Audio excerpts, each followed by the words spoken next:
তো গাইস সবার আগে টিকটক ভিডিওটা দেখো, তারপর এই ভিডিওর ফানি কমেন্টস পড়বো। Let's go. আমি নাকি দেখতে কালা, তার সাথে মানাইবে না, তার সাথে মানাইবে না, তাতে আমার কি দোষ ছিল? আল্লাহ কালা বানাইলো, রূপ যৌবন সারা জীবন। तो चलिए शुरू करते हैं। ওনার কষ্ট দেখে চোখের বাণী ভুল রাস্তাতে বেরিয়ে গেছে। যৌবনকালের প্রেমকে এখনো ভুলতে পারে নাই। কি দরকার ছিল জান্নাত থেকে পালানোর? এটাই পারফেক্ট বয়স টিকটক করার। চুল আমার, মাথা আমার, আর আমার চুলের স্টাইল দেখলে কিছু মানুষের।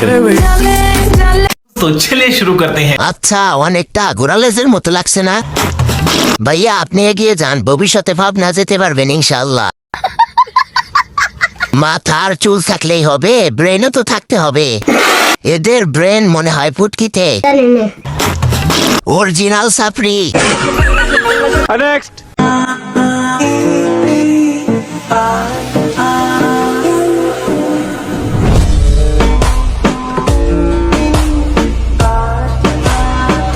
तो चलिए शुरू करते हैं। অধিক পন্দাহন্দির ফল। আপনি 10-এ 10 পাই। কি একটা বেহাল অবস্থা, জায়গার জিনিস জায়গায় না থাকলে যা হয় আর কি।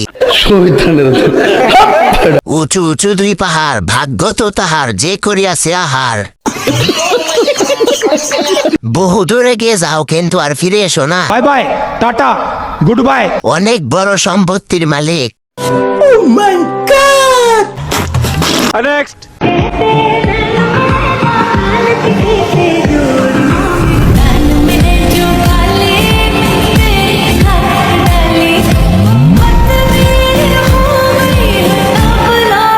तो चलिए शुरू करते हैं। লোভ লাগে রে দেখলেই।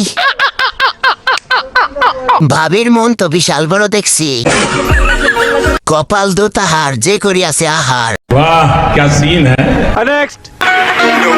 চা বানাচ্ছিলাম, কিন্তু ওই যে সঙ্গ দোষে লোহা ভাসে, এখন আমি রিনা খান।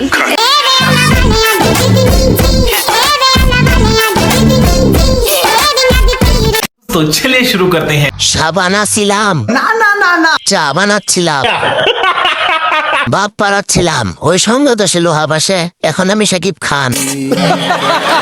সঙ্গ দোষে বিছানা বাসে, কথাটা এমন ছিল। এলাকার চোরদের দৃষ্টি আকর্ষণ করছি, ফোনটা নিয়ে যাও ভাই।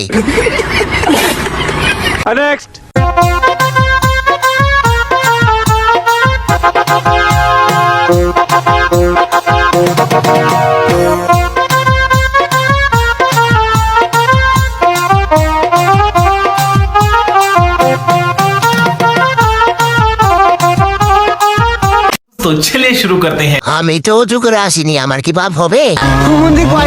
আফাই কিন্তু কনফার্ম জান্নাতি। নাচ দেখে জান্নাত থেকে বের করে দিছে।